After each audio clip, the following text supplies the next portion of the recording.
1절부터 4절까지를 보았는데 제가 사도행전 2장 16절부터 21절까지를 마저 좀 봉독을 하겠습니다. 이는 곧 선지자 요엘로 말씀하신 것이니 일러스되 하나님이 가라사대 말세 내가 내 영으로 모든 육체에게 부어주리니 너희의 자녀들은 예언할 것이요 너희의 젊은이들은 환상을 보고 너희의 늙은이들은 꿈을 꾸리라. 그때 내가 내 영으로 내 남종과 여종들에게 부어주리니 저희가 예언할 것이요 또 내가 위로 하늘에서는 기사와 아래로 땅에서는 징조를 베풀리니 곧 피와 불과 연기로다. 주의 크고 영화로운 날이 이르기 전에 해가 변하여 어두워지고 달이 변하여 피가 되리라. 누구든지 주의 이름을 부르는 자는 구원을 얻으리라 하였느니라. 아멘. 주보 뒤에도 기록이 되어 있습니다만 2장 1절에서 4절까지 성령이 충만하게 내려지는 장면과 더불어서 16절에서부터 21절까지는 그 약속하신 성령이 누구에게나 부어진다라는 것을 이 베드로가 이야기를 하고 있습니다.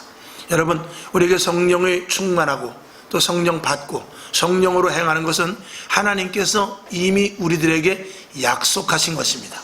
약속하신 것은 반드시 이루어지고 또 약속하신 것은 우리가 그대로 받아야 됩니다. 오늘도 약속하신 그 성령이 우리 속에 와 계시는 줄로 믿습니다. 교회에서는 성령, 기도, 말씀, 예배 계속 반복해서 이야기를 합니다. 특별히 성령 충만에 대해서 계속해서 말씀을 하고 있는데 이 교회가 애당초 세워질 때 성령으로 말미암아 세워졌기 때문에 그렇습니다. 그러니까 오순절 마가의 다락방에서 성령의 충만을 받은 자들로부터 교회가 시작된 것입니다. 그러니까 그들이 성령의 충만함을 받지 못하면은 꼼짝도 할 수가 없도록 너희가 예루살렘을 떠나지 말라고 그랬어요. 그러니까 예루살렘을 떠날 때는 언제 떠나느냐? 성령을 받고 떠나라는 것입니다. 그때부터 예수 그리스도께서 하신 그 사역이 교회를 통해서 이루어질 수 있었기 때문에 그런 것입니다. 자, 오늘 본문 봤지만 2장을 봤지만 1장 4절을 한번 보겠습니다. 자, 시작. 사도와 같이 모이사 저희에게 분부하여 가라사대 예루살렘을 떠나지 말고 내게 들은 바 아버지의 약속하신 것을 기다리라. 아멘. 성령 받기 전에는 예루살렘을 떠나지 말라는 것이고 성령이 함께하지 않는 교회는 아무런 의미가 없다라는 것을 말하고 있는 것입니다. 자, 사도행전 1장 8절을 한번 봅시다. 8절 9절 시작. 오직 성령이 너희에게 임하시면 너희가 권능을 받고 예루살렘과 온 유대와 사마리아와 땅 끝까지 이르러 내 증인이 되리라 하시니라. 9절. 이 말씀을 마치시고 저희 보는 데서 올리워 가시니 구름이 저를 가리워 보이지 않게 하더라. 아멘. 예수님께서 승천하시기 전에 제자들에게 성령이 임할 것을 말씀을 하셨어요. 그러면서 그 전에 뭐라고 말씀하셨냐면 요한복음 15장 26절을 한번 보겠습니다. 시작. 내가 아버지께로서 너희에게 보낼 보혜사 곧 아버지께로서 나오시는 진리의 성령이 오실 때에 그가 나를 증거하실 것이요. 아멘. 그래요. 아버지께서 아들 예수를 보내셨듯이 아들 예수를 다시 하늘로 올리오게 하고 그 다음에 성령님을 대신해서 보내주시겠다는 것이 약속의 말씀인 것입니다. 예수님께서는 제가 항상 말씀을 드리지만 예수님께서는 육신의 몸을 입고 오셨기 때문에 이렇게 다니시는 영역이 제한적이었습니다. 어제는 갈릴리로 오늘은 가버나움으로 이렇게 다녔지만 성령으로 말미암아서 많은 사람들에게 같은 성령을 예수 그리스도를 보내시고 이 땅에 예수님이 태어나게 하셔서 그 안에 성령으로 충만케 하신 그 성령을 우리들에게 주셔서 예수님이 하셨던 그 일을 그대로 우리에게 하시도록 하신 것입니다. 그래서 성령이 오면은 저기 써 있는 대로 요한복음 15장 26절 그대로 내가 아버지께로서 너희에게 보낼 보혜사 곧 아버지께로서 나오시는 진리의 성령이 오실 때에 그가 무엇을 증거하느냐? 나를 증거하실 것이다 그랬어요. 그러니까 성령 충만하면은 예수가 믿어지게 됩니다. 성령 충만하면 하나님이 믿어지게 되고요, 성령 충만하면 천국이 있는 것이 확신을 갖게 되고요, 성령 충만하면 무엇보다 두려움이 없어지게 됩니다.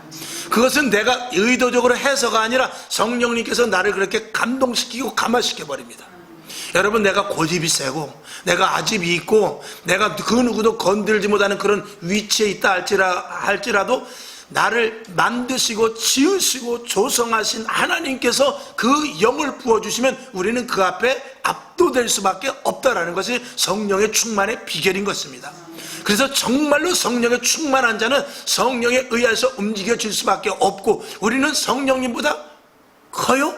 크지 않기 때문에 압도되면 우리는 내 자의가 아니라 성령의 인도하심에 따라 움직일 수밖에 없는 것이죠. 오늘도 우리가 신앙생활을 하면서 내 마음대로, 내 생각대로, 내 계획대로 한다는 것은 내 안에 성령의 충만함이 없다라는 것입니다. 성령이 작다라는 것입니다. 성령님께서 말씀하시는 것을 내가 걸러서 듣는 것이지요. 듣고 싶은 것은 듣고, 성경 말씀 창세기에서부터 요한계시록까지의 말씀 중에서 내가 순종하는 부분과 불순종하는 부분이 섞여 있다라는 뜻입니다. 그러나 성령이 충만해지면 이 성경 말씀 그대로 우리가 순종할 수 있게 되는데, 그 증거가 바로 성경에 있는 우리의 믿음의 선배들의 행적을 보아서 알 수가 있습니다. 베드로는 예수님을 부인했던 사람입니다. 사도 바울은 예수 믿는 사람을 잡아 죽이러 다녔던 전문가였습니다. 예수님을 비롯하여 예수님의 제자들 역시 베드로를 비롯하여 그 제자들 역시 베드로가 예수님께서 십자가에 못 박혀 돌아가셨을 때, 야, 이제 끝났다, 나는 물고기나 잡으러 가야 되겠다 할 때, 그럼 나도 가지 뭐, 그러고 따랐던 제자들입니다. 그러나 성령의 충만함을 힘입니까 그들이 완전히 변해서 하나님의 사람으로 변해서 죽음을 불사하고 죽음도 무서워하지 않고 생명을 아끼지 않는 하나님의 종들로 완전하게 변화가 되었다는 것입니다. 저와 여러분, 어디까지 가야 됩니까? 거기까지 가야 되는 것입니다. 그것이 신앙생활이고 우리가 오늘도 예배드리는 모습 중에 부분인 것입니다. 오늘도 저와 여러분, 이 교회는 성령님께서 강력하게 이끌어간다는 사실을 믿으시고, 교회를 이끌어 가시는 성령 안에 우리가 들어가 있어야 되는데, 그 안에 들어가서 성령이 이끌어 가시는 교회 속에서 내가 포함되려면 나도 성령의 사람이 되어야 된다 이것입니다. 자, 사도행전 20장 28절을 보죠. 수도 없이 봤던 거죠. 다시 봅니다. 시작. 너희는 자기를 위하여 또는 온 양떼를 위하여 삼가라. 성령이 저들 가운데 너희로 감독자를 삼고 하나님이 자기 피로 사신 교회를 치게 하셨느니라. 교회를 양떼 치듯이, 양무리를 치듯이 교회를 치시는데 어떻게 치시느냐? 성령님이 감독자 되셔서 치신다는 것입니다. 그러니까 즉 성령님이 감독자 되셔서 교회를 이끌고 가신다는 것입니다. 그 감독의 말을 제대로 알아들으려면은 우리가 성령 충만해야 성령의 인도하심을 따를 수 있다는 것입니다. 문제는 우리가 이 거룩한 영이 우리 안에 있어, 우리가 이 거룩한 영을 받아서 우리가 하나님의 말씀, 의도, 그리고 성령님께서 인도하심에 따라 살아야 되는데, 지금 우리가 그것이 안 되기 때문에 문제인 것입니다. 그래서 아예 의식적으로라도 우리를 부르셔서 회개케 하시고, 그리고 세례받게 해서 물속에 들어가서 죽게 하시고, 다시 물속에서 우리를 꺼내서 너희가 이제 죽었다 산 것이다 라고 우리들에게 그렇게 의식을 심어 주어서, 너희 이제 새로 사는 거야, 너희는 물속에 죽었어, 그리고 새로 일으키사 우리가 그리스도 안에서 새로운 삶을 살 수 있도록 우리를 부르셔서 그 의식을 하게 하는 것입니다. 그러니까 저와 여러분, 여기 계신 분들 다 세례를 받았을 것입니다. 세례를 받았다는 것은 이제는 다른 사람입니다. 이제는 하나님의 사람으로 완전히 변화되었다는 것입니다.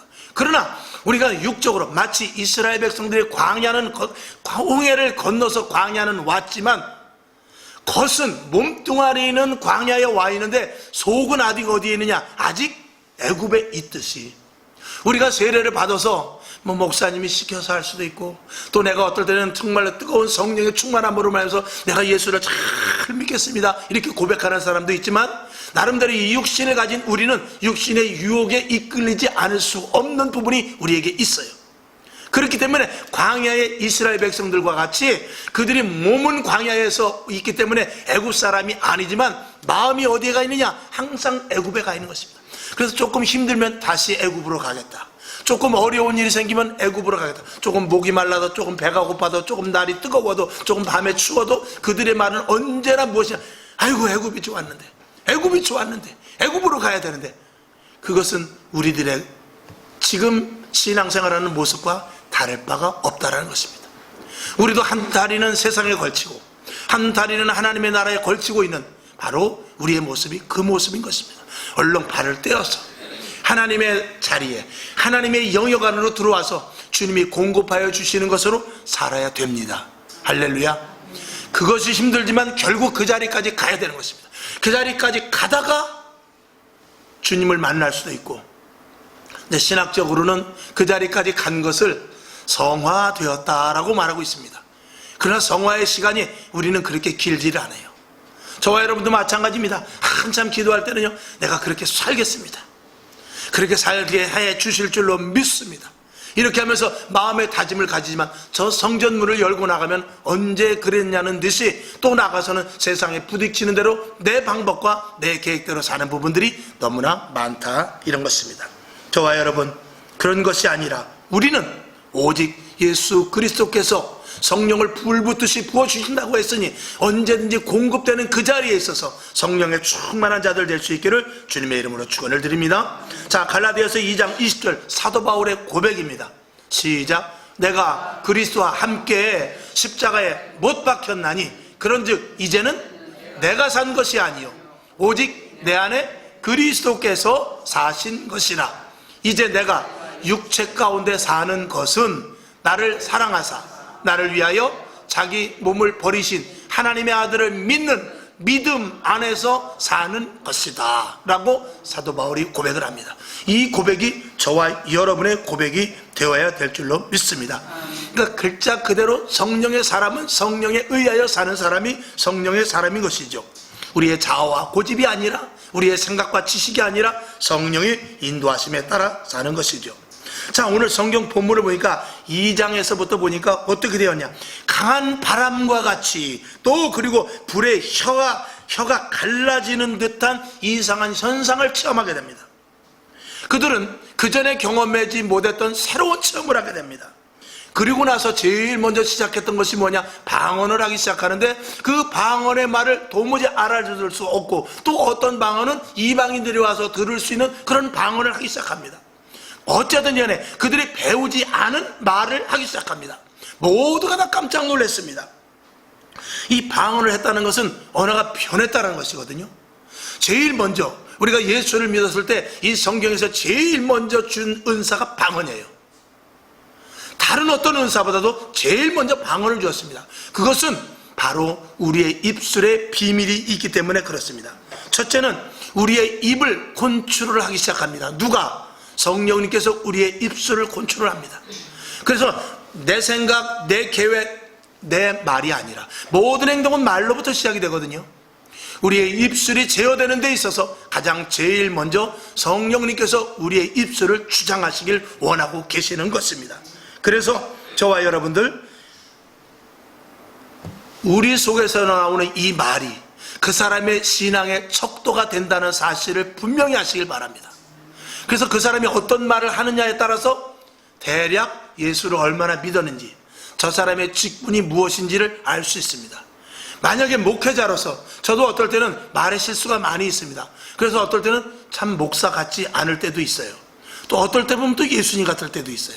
이렇게 변덕이 심한 게 우리들의 모습입니다. 그러나 정말 우리가 이 말 한마디 한마디 누가 보든지 보지 않든지 어떤 사람을 만나든지 어떤 환경 가운데서도 그 사람의 말이 그 사람의 신앙인으로서 얼마만큼 직분이냐, 그 사람이 정말 믿음을 가진 자냐, 성령에 취하여 있는 자냐는 것을 알 수 있게 됩니다. 여러분들, 말하는 것에 대해서 더욱더 신중할 수 있기를 주님의 이름으로 축원을 드립니다.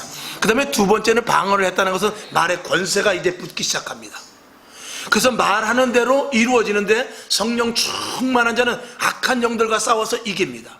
귀신을 물리치고 악한 영들의 괴계를 알고 마귀와 사단의 덤비는 것들에 대해서 두려워하지 않고 그들과 대항할 수 있는 힘이 생기는데 바로 우리에게 주신 그 언어 예수 그리스도의 이름을 사용하기 시작합니다. 그리고 예수 그리스도의 이름을 사용하기 시작할 때 영적인 세계에서 우리는 엄청난 우위를 차지하게 되는 것을 느끼게 되는데 그것이 성령 충만한 사람들의 증거로 나타나게 되는 것입니다. 여러분, 예수님의 이름을 사용하시기 바랍니다. 여러분의 입술이 변화되었다는 사실을 기억하시기를 다시 한번 주님의 이름으로 축원을 드립니다. 이런 일들로 인하여서 제자들이 완전히 변해져 버렸어요. 말하는 것이 나는 못해, 예수님은 죽었어, 고기나 잡으러 가야 되겠다, 예수 믿는 사람을 잡으러 죽였던 그런 사도 바울 같은 모습 속에서 그들이 오직 예수 부활의 주를 외치기 시작합니다. 베드로의 언어가 틀려집니다. 사도 바울의 언어가 틀려집니다. 그리고 제자들의 언어가 틀려지고 그 자리에서 120명이 오순절 마가의 다락방에서 똑같은 체험을 했는데 그들이 모두가 나와서 복음을 증거하는데 이제는 예전에 그들이 아니라 말이 변하고 행동이 변하고 그리고 나타나는 일들이 변하게 시작되는 것입니다. 저와 여러분, 이제 여러분들도 그런 수순을 밟아서 입술에서부터, 아니 그 전에 생각으로부터 말이 변화되고, 그리고 여러분이 예수 그리스도의 이름으로 사용하여 기도하고 또 나아가 세상에 어떤 문제를 부딪힌다 할지라도 이길 수 있는 힘이 있음을 믿을 때 많은 증거들이 나타날 줄로 믿으니 여러분들에게 그 증거들이 많이 나타날 수 있기를 주님의 이름으로 축원을 드립니다. 그들은 이제 생각하기 시작합니다. 누구든지 나를 따르려거든 제 십자가를 지어라 하는 그런 것들이 제자들에게 생각이 나, 그게 그 말이었구나. 요한복음 6장 26절에 있는 대로 떡을 먹으려고 너희들이 나를 따라왔지? 생명의 떡을 이제 너희가 먹어야 되겠다 하는 그런 말들도 이제는 그들이 생각나기 시작합니다. 그리고 그동안 내가 떡 때문에 따라다녔구나, 그동안에 내가 먹고 입고 마시고 때문에 따라다녔구나, 먼저 그의 나라와 그의 의를 구하지 않았구나, 이런 것들이 모조리 다 얼마나 그게 무상한 것이며 얼마나 그것이 덧없는 것인 것을 그들이 알고 영적인 부분을 취하고 하나님의 일에 매진하기를 시작하여 결국은 순교에 이르는 데까지 갔지만 그들은 기쁨으로 했다라는 것입니다. 여러분, 순교 이야기가 나왔으니 망정인데 이야기 나왔으니 제가 말씀을 드립니다만 순교가 무엇이 있습니까? 여러분, 예수를 위하여 죽을 수 있습니까? 예수를 위하여 우리가 죽는다고 고백을 하고 또 그렇게 죽을 것을 우리가 나름대로 다짐을 합니다. 그러나 지금 전쟁이 나고 지금 바깥에서 정말 불순 세력이 와서 너 예수 믿을래 안 믿을래 하고 목에 칼을 대고 그럼에도 불구하고 나는 예수를 믿겠다 하는 것이 순교일 수 있습니다만 진짜 순교는 뭐냐? 내 자아를 죽이는 것입니다. 내 고집도 죽이지 못하고 내 인성도 죽이지 못하고 내 가지고 있는 이 악습도 죽이지 못하면서 내 목숨을 내놓겠다는 것은 어불성설입니다. 지금의 내가 꼿꼿하게 살아있고 예수님보다도 내 자아가 더 살아있다면 그거는 순교할, 아무리 그 사람이 내가 내 목숨을 주를 위하여 버리겠다라고 말한다 할지라도 그 말은 거짓일 수밖에 없는 것입니다. 여러분, 가장 먼저 무엇을 죽여야 되죠? 내 자아를 죽이는. 그래서 사도 바울은 나는 날마다 죽노라 그랬어요. 날마다 무엇을 죽여요? 날마다 사도 바울이 죽습니까? 옥에 갇혀서도 그는 살았던 사람입니다. 그는 돌무대기에 돌로 쳐서 리아카로 실어서 성 바깥에 버렸다가도 산 사람입니다. 그런 죽음이 아니라 날마다 고집을 죽이고 지식을 죽이고 자아를 죽이고 내가 가진 경험을 죽이고 날마다 내 속에서부터 끓어오르는 악한 습성을 죽였던 자가 바로 사도 바울이었던 것입니다. 저와 여러분도 거기서부터 시작한다면 분명히 놀라운 일이 일어나게 될 줄로 믿습니다. 여러분, 이 일들은 단순한 문제가 아니라 교회를 세워나가고 교회 안에 있어서는 가장 중요한 부분입니다. 왜? 교회가 성령으로 세워졌고 성령의 역사가 있어야 되고 그 성령은 새 생명을 구원해내는데 주력해야 되기 때문에 우리가 성령의 사람이 되지 않으면 생명을 구하는 일에 대해서는 우리가 실패할 수밖에 없기 때문에 그렇습니다. 성령에 충만하지 않고는 생명을 구할 수 없다는 것은 성령 충만해야 악한 영들에 붙잡혀 있는 자를 끄집어 내올 수 있기 때문에 그렇습니다. 우리의 성령 충만하면 누구와 싸우는 것입니까? 악한 영들과 싸우는 것입니다.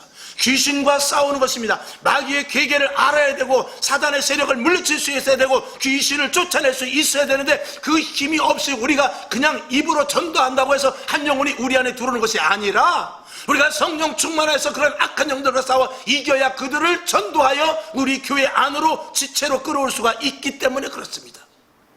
그래서 성령 충만하지 않으면 우리가 나가서 아무리 전도를 해도 열매를 맺지 못합니다. 물론 그것은 두 가지가 있습니다. 첫 번째는 전도함으로 말미암아서 내가 내 힘으로 되지 않는구나.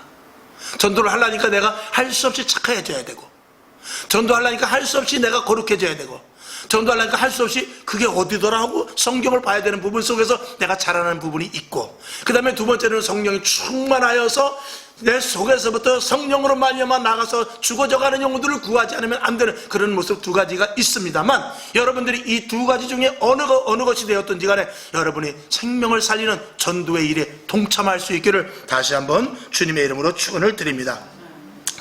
우리가 성령의 사람이 된다는 것은 이 땅에서 사실은 가장 큰 축복인 것입니다.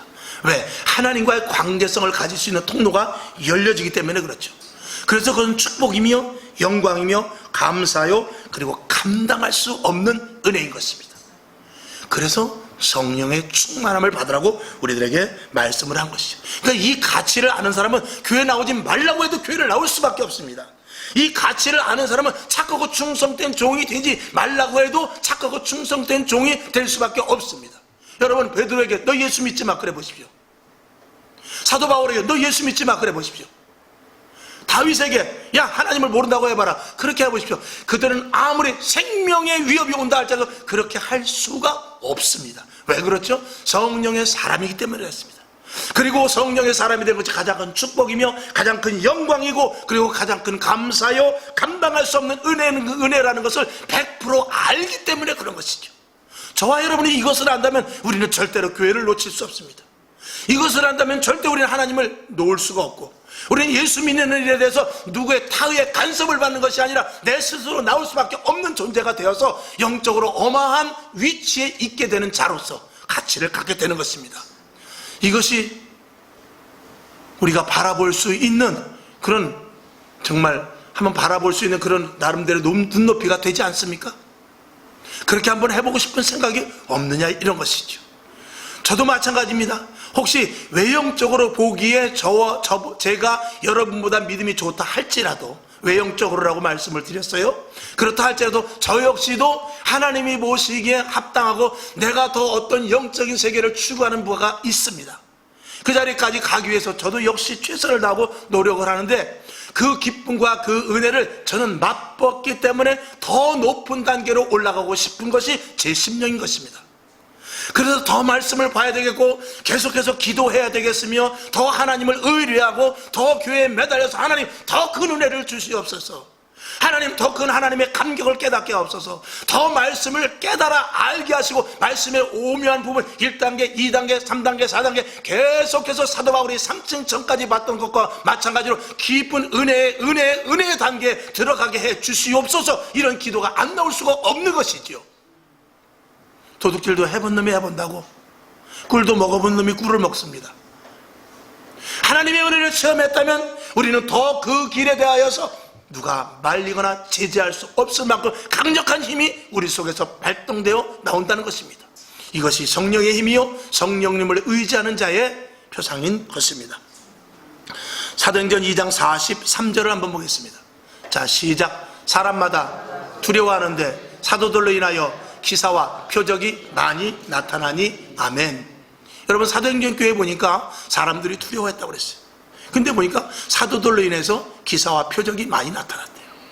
이 기사와 표적은 여러 가지가 있습니다. 물론 병을 치료하고 놀라운 환상과 은사 이런 것들도 되어 있지만, 그들의 변한 모습에 대하여서, 그들이 생명을 두려워하지 않는 것에 대하여서 두려워하는 것입니다. 여러분, 깡패 두목이, 가장 강력한 깡패 두목이 어떤 사람이냐? 그 전에 누구하고 얘기를 했던가? 덩치가 아무리 커도요, 그 사람이 깡패 두목이 되는 것이 아니고, 또 배웠다고 깡패 두목이 되는 것이 아니라, 태권도 유단자가 싸움 잘한다고 깡패 두목이 되는 것이 아닙니다. 제일 깡패 두목이 될 수 있는 첫 번째 조건은 뭐냐? 죄송합니다. 칼 딱 꺼내놓고 너 죽고 나 죽자. 너 죽고 나 죽자. 아무리 덩치가 크고 이쪽에 덩치가 작아도 그래, 이 자리에서 너 죽자. 너구나 죽자. 너 죽을 수 있어? 나 목에 칼이 대 죽을 수 있어. 너 죽을 수 있어? 생명을 걸 때는 그 앞에 안 됩니다. 생명을 걸고 나오면은요, 아무리 덩치가 커도 그 앞에 엎드려질 수밖에 없어요. 좀 재단해서 죄송하지만 왜 걔네들이 괜히 개꿀을 부립니까? 사람 앞에서 왜 칼로 싹으면 끔찍하잖아요. 나는 죽는 게 겁이 안 난다 이거예요. 그러면은 상대방이 위축이 되지요. 그것과 마찬가지로 겁과 두려움이 없는 사람은 성령에 충만한 사람입니다. 여러분, 생명을 걸 때 우리는 무엇이든지 할 수 있게 되는 것이죠. 이 사도 바울이 생명을 걸고, 베드로가 생명을 걸고, 사도들과 제자들이 생명을 걸고 변화된 모습으로 예수 그리스도의 복음을 증거할 때 사람들이 두려워했다는 것입니다. 생명을 내는데 뭐가 겁이 나겠어요? 불태워 죽인다고 해도 겁을 안 내고, 사자굴에 집어넣는다고 해도 겁을 안 내고, 몽둥이를 쳐서 죽인다고 해도, 돌을 던져 죽인다고 해도 겁을 안 내는데 누가 말리겠습니까? 그러니까 사람들이 두려워했다라고 성경은 기록하는 것입니다. 자, 오늘 성경 본문 제가 읽었던 대로 사도행전 2장 16절을 제가 다시 한번 보겠습니다. 이는 곧 선지자 요엘로 말씀하신 것이니 일러스되 이는 곧 선지자 요엘로 말씀하신 것이니 일러스되 하나님이 가라사대 말세 내가 내 영으로 모든 육체에게 부어 주리니, 즉 하나님께서 마지막 때 주시기로 약속한 것이라는 것입니다. 서두에 말씀을 드렸듯이 여러분이 이 약속한 성령은 믿는 자들이 다 받아야 됩니다. 받아야만 교회가 든든해지고 신앙생활을 효율적으로 할 수 있으며 하나님이 기뻐하시는 일만 할 수 있게 되는 것입니다. 성령은 2000년 전에 내렸던 그 성령이나 지금 성령이나 똑같습니다. 이 교회를 세우는 데 있어서는 오직 성령의 충만함 외에는 교회를 세울 재간이 없습니다. 사람의 생각과 돈이나 인력이나 여러 가지 입지 좋은 것을 대가해서 교회를 세울 수 있습니다. 그러나 그곳에도 역시 하나님의 성령의 충만함이 없다라고 말한다면 그는 하나님의 교회가 아니요 사람의 교회가 되는 것입니다. 이미 주님의 교회에서 멀어져 가는 것이죠. 그러니까 성령이 아니고선 주님의 몸된 교회를 세워 나아갈 수 없고, 그 안에 성령 충만한 자들이 없다면 그 교회는 온전한 교회가 될 수 없다는 것이 성경이 우리에게 하시는 말씀입니다. 결론으로 말씀을 드립니다. 인간의 가치는, 가장 가치 있는 인간은 뭐냐? 이 땅에서의 인간은 예수님입니다. 가장 가치 있는 인간이라면, 그러면 예수님의 공통점 뭐냐? 하나님이 그 안에 계시는 것입니다. 우리가 인간으로서 가장 가치가 있는 것은 성령 충만함 밖에 없습니다. 성령 충만한 사람이 하나님이 보시기에 가장 가치 있는 인간이라는 것입니다. 하나님은 하나님의 자녀들이기 때문에 우리가 거룩하길 원해요.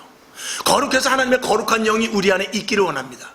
그리고 그 거룩성의 능력과 권세와 어미하신 그 권위와 능력으로 말미암아서 악한 영들과 싸워 이길 수 있는 힘을 갖기를 원하고 있는 것이죠. 교회 안에 들어와서 세례받고 회개하고 그리고 교회의 지체가 되어서 생명의 복음을 전하는 것, 이것이 인간에 있어서 가장 귀한 일이고 하나님이 가장 기뻐하시는 일이기에 우리는 그 일을 행할 때 가치가 있게 되는 것입니다. 여러분, 인생의 즐거움은 무엇입니까? 라고 물을 때도 역시 저는 이 대답밖에 할 수 없습니다. 우리의 인생의 즐거움을 어디서 찾는 것입니까? 우리가 하나님의 사람이 되는 데서 찾아야 돼요. 그리고 성령 충만한 데서 찾아야 돼요. 하나님의 일로 말미암아서 죽어져가는 한 영혼 한 영혼을 살리는 데서 찾아야 됩니다. 아니, 그것을 할 때는요, 희한하게 내가 그것을 모르고 하였다 할지라도, 내 속에서부터 성령의 역사로 했다 할지라도 그 하나하나 성취되는 일들을 볼 때 우리 속에서부터는요, 기쁨이 어디서 뭔지 모르는 그 기쁨이 샘솟듯하게 생겨나게 됩니다. 그리고 이 속에서부터 왠지 모르는 감사가 희한하게 생겨나게 돼요. 그러니까 계속 전도할 수 있죠. 그러니까 계속 생명을 전할 수 있죠. 그러니까 계속 성령 충만을 유지해서 기도가 기쁘고 말씀 보는 것이 즐거우며 찬양이 언제든지 감사로 주께 올려지게 되는 것이죠. 이게 성령 충만한 사람이고, 그 안에서 기쁨은 세상에서 누리는 것과 감히 따질 수 없는 가치를 갖기 때문에 성령 충만한 사람은 세상이 두렵지를 않게 되는 것입니다. 여러분, 성령 충만함을 위하여 더욱더 최선을 다하는 축복의 주간 되기를 주님의 이름으로 축원을 드리며, 여러분, 예수 믿어야 기쁨이 생겨요. 어떻게 믿어야 되죠? 확실하게 믿어야 됩니다. 변화되어야 삶의 가치가 달라지는 것입니다. 그리고 전도하여 새 생명을 갖게 해보십시오. 세상에서 알 수 없는 큰 기쁨을 저와 여러분이 분명히 가질 수 있도록 하나님이 주십니다. 이건 하나님의 약속인 겁니다. 약속입니다. 예수님께서 십자가에 못 박혀 기쁘게 돌아가실 수 있는 것은 우리가 그로 말미암아 새 생명이 탄생되기 때문에 그렇습니다. 여러분에게도 그 일을 하실 수 있기를 바라며, 우리에게 그 샘솟는 기쁨을 주시는 이유는 하나님이 시작하셨고 하나님이 함께 하시고 하나님이 성취하시기 때문에, 하나님이 주시는 기쁨으로 말미암기 때문에 우리에게 큰 기쁨이 넘칠 수 있다는 것입니다. 자, 성경을 몇 절 보고 말씀을 마칩니다. 요한복음 16장 22절을 보죠. 시작. 지금은 너희가 근심하나 내가 다시 너희를 보리니 너희 마음이 기쁠 것이요 너희 기쁨을 빼앗을 자가 없느니라. 아멘. 주님께서 말씀하셨어요.